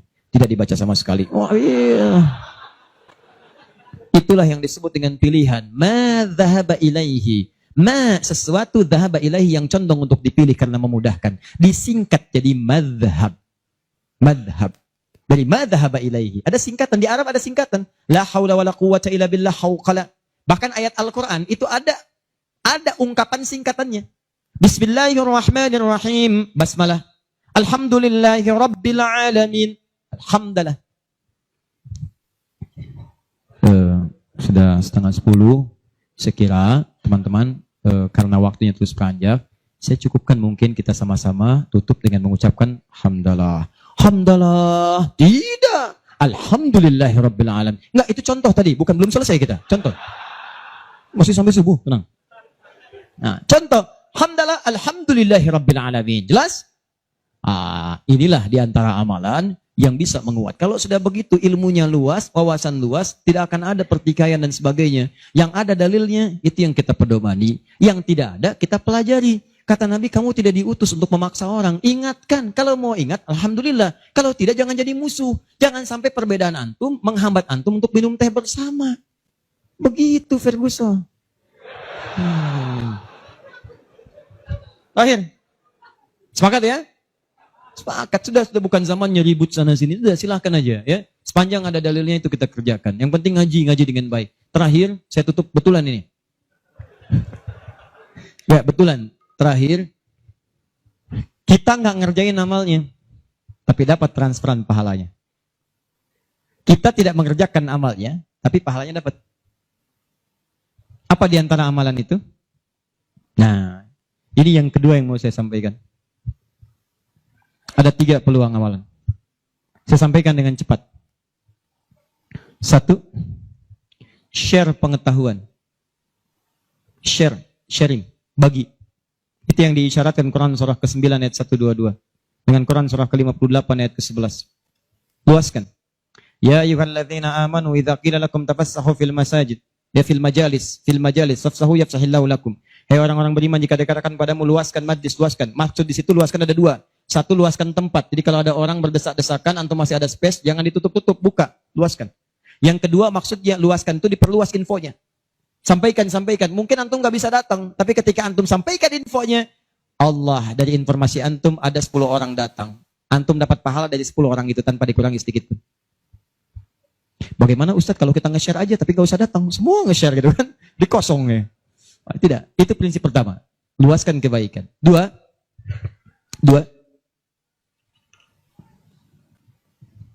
berinfak dengan harta pada amalan berganda. Berinfak dengan harta pada amalan berganda. Maksudnya sedekah jariyah. Contoh, tadi kan saya contohkan 4 kan? 4 ya? Masih ingat tadi? Di antara 4 itu, bukankah ada interaksi dengan Al-Quran? Baca, menghafal ya? Nih, antum punya modal 50.000, pengen infak. Dengan uang itu, disarankan langsung lewat petunjuk Nabi, cari dengan 50.000 itu yang menghasilkan keuntungan terus berlipat. Walaupun antum gak mengerjakannya. Saya beri contoh misalnya. Berikan kepada orang yang tadi mengerjakan pahala berganda sedekah jariyah. Misal penghafal Quran. Ada orang punya 50.000 diberikan kepada orang dengan bentuk makanan. Yuk makan. Dimakan oleh orang itu. Dia sholat. Begitu dia sholat dengan energi tadi antum dapat pahalanya. Begitu energinya hilang, pahalanya selesai. Tapi antum belikan mushaf 50.000. Datang ke percetakan Habib Hasan. Saya cari mushaf Habib. Dengan harga 50.000. Antum dapat 2. Masya Allah. Begitu dapat 2, antum datang ke tempat hafalan Quran. Masya Allah. Atau datang ke tempatnya Ibu Nyamin. Ya. Dari keturunannya Syekh Dahlan. Ya, Allah yarham. Yang penemu qiraat itu. Begitu datang ke situ, berikan kepada anak-anak penghafal Quran. Atau ke tempat-tempat penghafal Quran. Datang ke Yanbu, ke Kudus, berikan. Modal cuma 50.000, mushaf 2, diberikan kepada penghafal Quran. Tadi sudah saya katakan dari awal, hafal Quran itu, penghafal nggak akan pernah menghafalkan dengan satu bacaan, dia akan mengulang-ulang. Anda bayangkan, modalnya cuma 50.000, sama dengan tadi. Mushaf 2, jadi 2. Begitu dimukan dan dipegang oleh penghafal Quran, dibaca oleh dia, dihafalkan. Allahu Akbar. Berapa banyak bacaan dia bacakan dalam sehari? Baca. Transfer mengalir kepada antum. Semua yang dia bacakan, dia hafalkan, semua mengalir untuk antum. Modalnya cuma 50.000. Yang menarik, antum meninggal. Mushafnya masih ada, dibaca lagi ada yang lain, mengalir lagi, modal 50.000. Yang menarik, mushaf dah rusak, cuman penghafal tadi udah hafal Quran 30 juz. Dia punya murid lagi, jangankan punya murid, ngimamin dia. Dengan wasilah mushaf dari antum tadi. Begitu mengimami, pahala lagi, transfer. Yang hebat, dia punya murid 10 orang. 10 itu punya murid lagi, 10 lagi. Gak habis-habis, cuma 50.000 modalnya. 50.000 rupiah. Mushaf. Itu yang disebut amalan cerdas. Waktu kita terbatas. Coba apa yang kita dapatkan, itu yang kita cari. Itu sahabat tuh begitu. Bilal tahu, uang saya nggak banyak. Nggak tahu beliau, saya nggak punya banyak uang. Idul Kurban tuh orang beli sapi. Kalau kita sekarang. Mereka beli kambing. Ada yang beli unta. Oh, Bilal nggak kebeli. Tapi saya pengen intinya satu. Pengen menyampaikan sedekah karena Allah. Yang lain membeli kambing, beliau beli ayam. Bukan kurban dengan ayam. Tapi intinya bagaimana berusaha menabung untuk mendapatkan sesuatu bersedekah karena Allah di hari itu. Dan nilainya itu luar biasa dipuji oleh Nabi SAW. Termasuk Ibnu Abbas dibiasakan demikian. Dipuji oleh Nabi. Makanya mulai teman-teman sekalian. Dan penghafal Quran gak akan pilih-pilih. Mushaf siapa tuh? Ini wakafnya Pak Haji Yunus. Udah banyak pahalanya. 1 huruf aja. Oh gitu ya? Iya. Qaf. Gak ada. Baca. Paham ya? Nah, itu teman-teman sekalian. Dan yang terakhir. Ini yang lebih hebat lagi. Ini pahalanya langsung surga. Surga. Masya Allah. Sepanjang antum beriman, beramal saleh dan meninggalkan maksiat. Apa diantaranya? Memfasilitasi orang lain. Yang sekiranya menghasilkan dengan ibadah itu pahala surga. Haji, umrah. Kalau wafat dia dalam penunaian itu dengan benar. Maka al-hajjul mabrur. Laisa lahul jaza illal jannah. Haji mabrur. Tidak ada pahala yang setimpal kecuali surga. Antum sudah luas, semua sudah haji dan sebagainya. Tiba-tiba lihat orang, ibadahnya bagus, belum ada kesampaian, tiba-tiba antum fasilitasi. Dia haji mabrur dapat surga, antum dapat bagiannya, tanpa dikurangi sedikit pun. Dan berita baiknya, haji pun disandingkan di Quran dengan umrah. Dalilnya Quran surah kedua, ayat 196. Wa atimmul hajja wal umrata lillah. Makanya kalau ada yang mau haji, mau umroh, saya sarankan tolong hilangkan semua hal, jauhkan yang bisa merusak amalan. Sayang. Ria tuh buang-buang, habis antum. Kasihan. Udah disiapkan surga, antum kemudian tukar lagi dengan keburukan. Ya, itu yang disayangkan. Udah jauhkan ria, sum'ah, macam-macam. Fokus antum tuh mau ibadah, fokus. Termasuk dari rumah. Tidak salah kalau antum ingin kumpulkan orang, ingin menyampaikan permohonan maaf, minta doa, itu nggak salah, cuma jaga sesuatu yang bisa merusak amalan. Ya, antum kumpulkan warga komplek untuk ngasih tahu, mohon maaf besok saya akan berangkat umrah. Mohon maafkan saya banyak dosa supaya saya tenang di sana beribadah. Dan tolong mohon doakan supaya kami diterima umrohnya. Ini umrah pertama kami. Mungkin juga yang pertama di komplek ini ya, warga belum pada umroh, Pak RT belum, RW belum.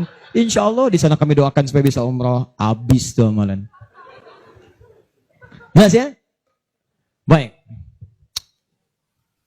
Satu. Angkat tangannya. Yang hafal 30 juz. Yang hafal 30 juz. 20 juz. 15 juz. Berapa juz? Oh, itu saya kenal itu.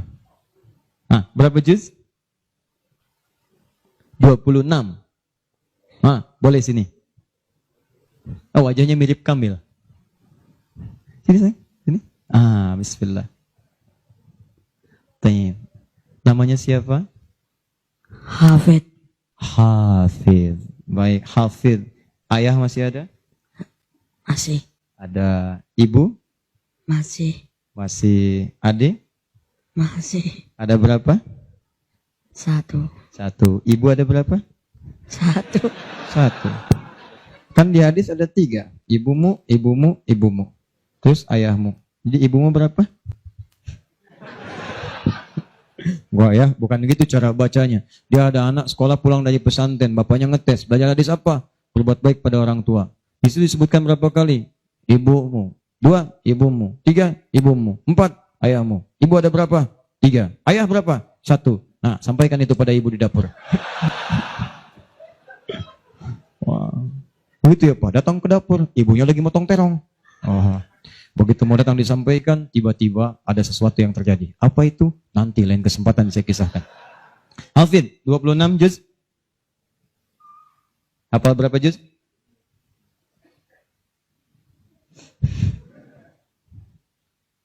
Berapa juz? 36 juz. 36 juz. Wah, luar biasa. Boleh pinjam mikrofonnya? Bismillah. Ya, saya boleh pegang. Hafid dari depan, dari belakang. 26 dari depan, dari belakang. 2 dari belakang. Oke. 2 dari belakang. 2 dari belakang. 24 dari depan. A'udzu billahi minasy syaithanir rajim. Qad nara taqalluba wajhika fis sama'. Falan nu'minani Ulangi dari iya. qad nara. Qad nara. Qad nara taqalluba. Qadara taqalluba wajhika fis sama. Falan nuwalliyannaka qiblatan tardoha. Fawalliyaka.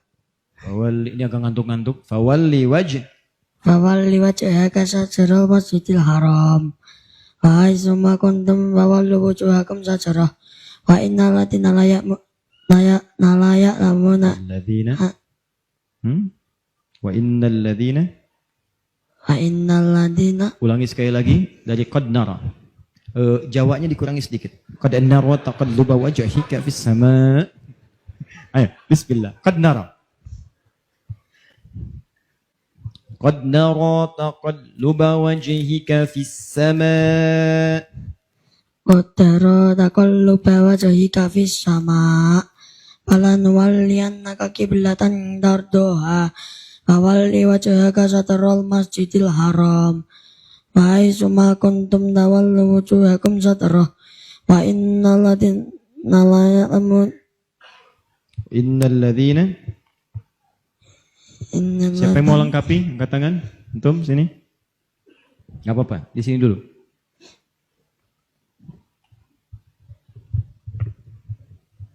Tahan sini. Baik, bacakan. أعوذ بالله من الشيطان الرجيم قد نرى تقلب وجهك في السماء فلنولينك قبلة ترضاها فولي وجهك شطر المسجد الحرام Linya pendek, وحيث fawalli. Linya pendek, fawalli wajhaka. فولي وجهك Linya شطر pendek, fawalli wajhaka. فولي وجهك Linya pendek, fawalli wajhaka. فولي وجهك Linya pendek, فولي وجهك kesempatan terakhir. Cepat. Fawalli wajhaka, li wajhaka. فولي وجهك شطر المسجد الحرام وحيث ما كنتم فولوا وجوهكم شطره وإن الذين أوتوا الكتاب ليعلمون أنه الحق من ربهم وما الله بغافل عما يعملون Amallah. وما الله بغافل عما يعملون بسم الله الرحمن الرحيم فلما فصل طالوت بالجنود فلما فصل طالوت بالجنود قال إن الله مبتليكم بالنهر مبتليكم بنهر مبتليكم بالنهر فمن بنهر بالنهر ulangi فلم falamma fasala talut kesempatan terakhir فلما فصل طالوت بالجنود قال إن الله مبتليكم بالنهر فمن شهد منكم الشهر فليصم bagus terus lompat ke belakang lagi ke Al-Baqarah itu lompat teman فلما faman فصل syariba minhu falaysa minni siapa yang bisa menyempurnakan terakhir antum di sini tahan angkat tangan falamma fasala talut bil junud boleh antum silakan terakhir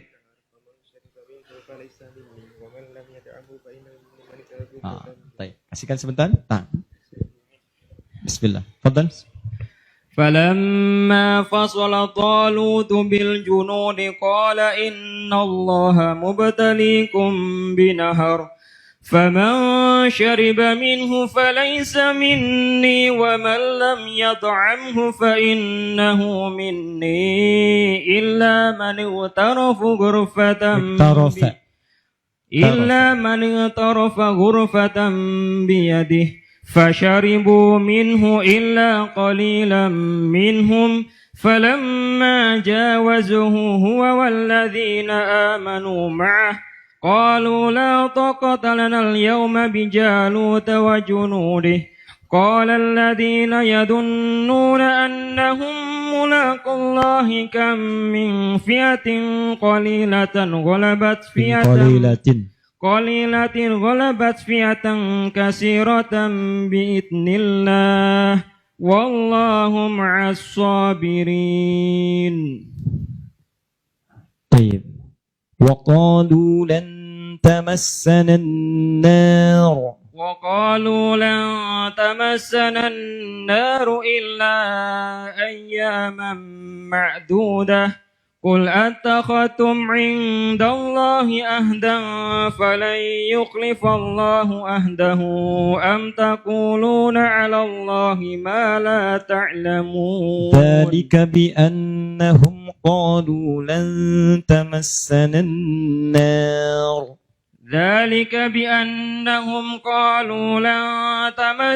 النار إلا أياما معدودات قل أتخذتم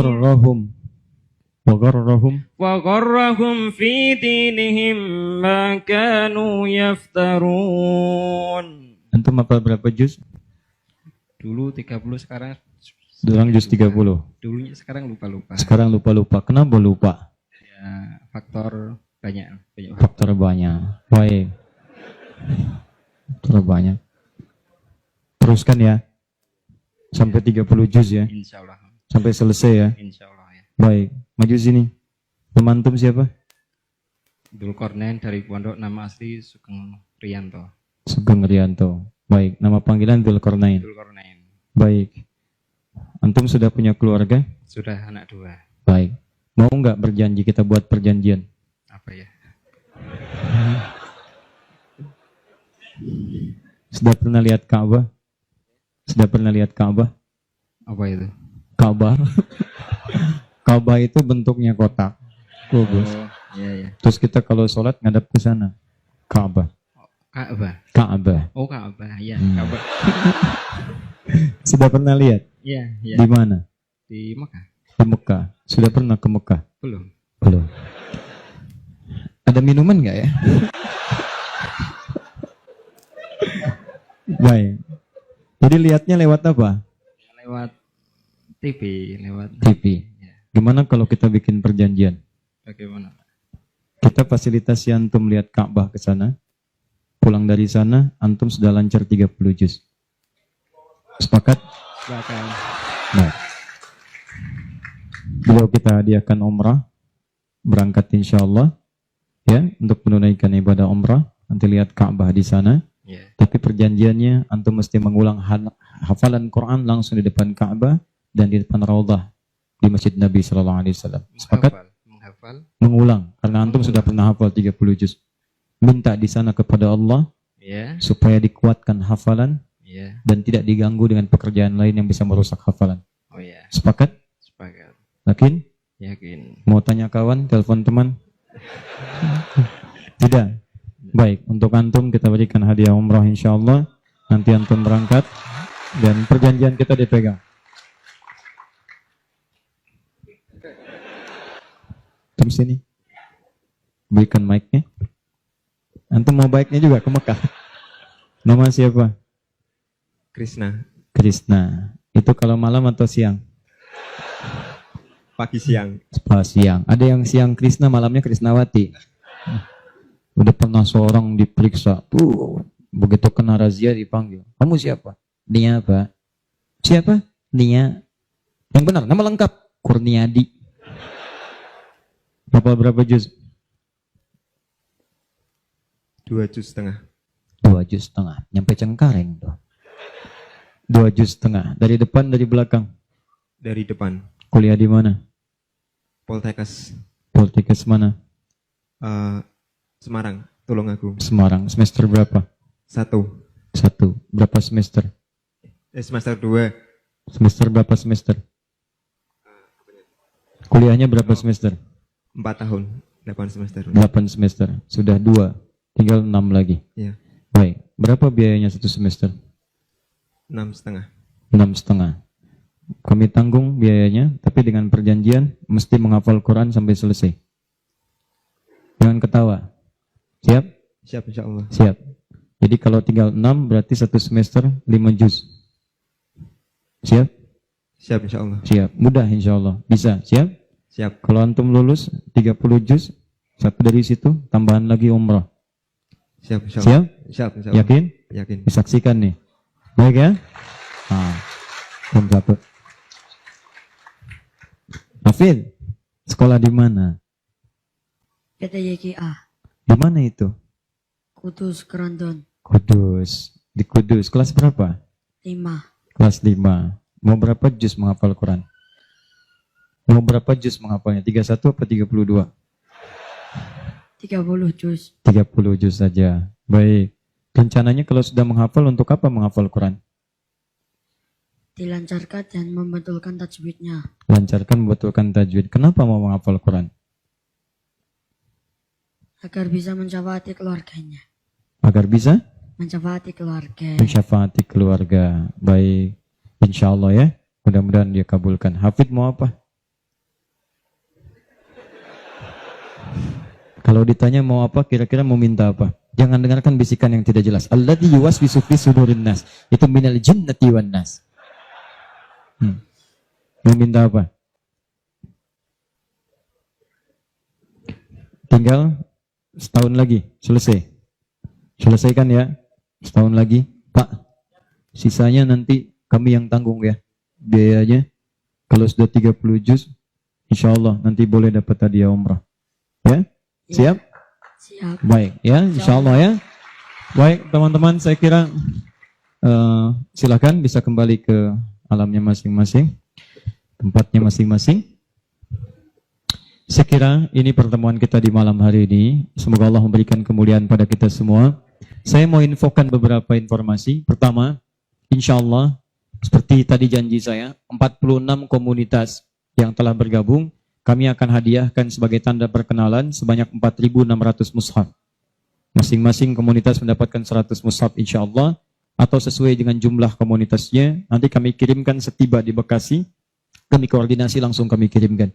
Yang kedua, saya minta antum berjanji di hadapan Allah Subhanahu wa taala supaya bisa merubah lebih baik daripada hari-hari sebelumnya. Siap insyaallah? Baik.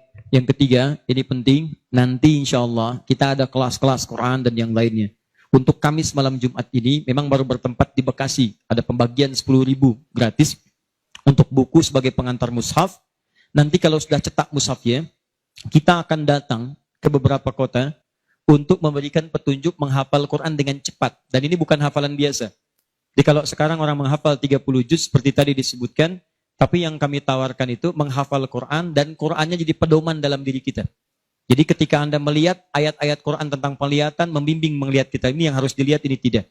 Kalau Anda berjalan, ayat-ayat kaki itu masuk kemudian membimbing kita ini berjalan begini, yang ini tinggalkan.